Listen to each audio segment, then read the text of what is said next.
Hillary Clinton has a whole new excuse for why she lost to Donald Trump in 2016. I hear Tammy Bruce laughing off to the side here. This time she's blaming fellow women. Clinton saying, quote, "They just couldn't take a risk on me because as a woman, I'm supposed to be perfect. They were willing to take a risk on Trump because he was a man and they could envision a man as president and commander-in-chief." Fox News contributor and former Democrat Tammy Bruce served as the president of the National Organization of Women, and she joins us now. She doesn't stop complaining. And she doesn't. It's not fair, Tammy. I mean, that she's even saying this. I mean, look at Donald Trump. What if the Clinton Foundation got the same kind of scrutiny as Trump did on his taxes? Well, you know, this is what she doesn't understand. She's dripping with irony, is that this is why she lost. Yes. It's all about her. In the way she was doing the campaign, her entire political career. It's never been about the people, right? She can't take any responsibility. It wasn't because, oh, I was the worst candidate in American history. Oh, I'm a malignant narcissist. Oh, I don't think about other people. I only think about myself. As she doesn't take any responsibility for the failure of what she has done, including standing by her husband with all of what he was doing to her, yes, signaling to women everywhere that you just put up with it, is that this is a woman who still, in the midst of this, is now, though, it's not just anybody, it's other women, because we just don't understand, because we're infants, because we're jealous, because she's not perfect, while arguing that she's perfect, which is why they should have voted for her. I mean, she got away with so much, though, Tammy. She deleted all the emails. I mean, she's acting like she was she's acting like she's perfect. That's she also right. brought up abortion rights. So yes, the way she brought it up was, see, this is what you get. You women didn't vote for me, and now look at what's happened to abortion rights.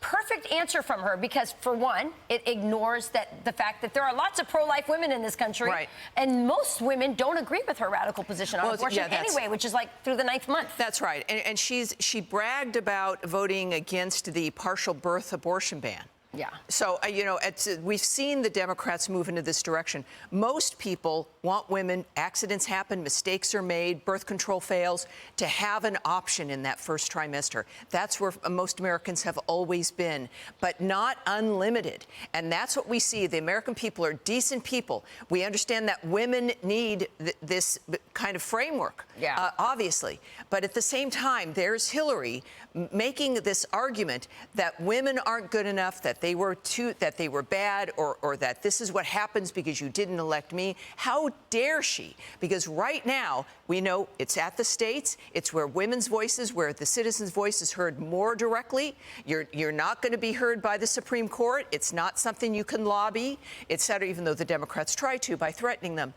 This is a dynamic where, in fact, women win, and they are voting for legislation that allows abortion in some cases or through the first trimester, not unlimited. And that's the difference. Hillary is still trying to frighten women with the upcoming election. It has failed. We care about the future. You can get an abortion. It's now not that existential issue.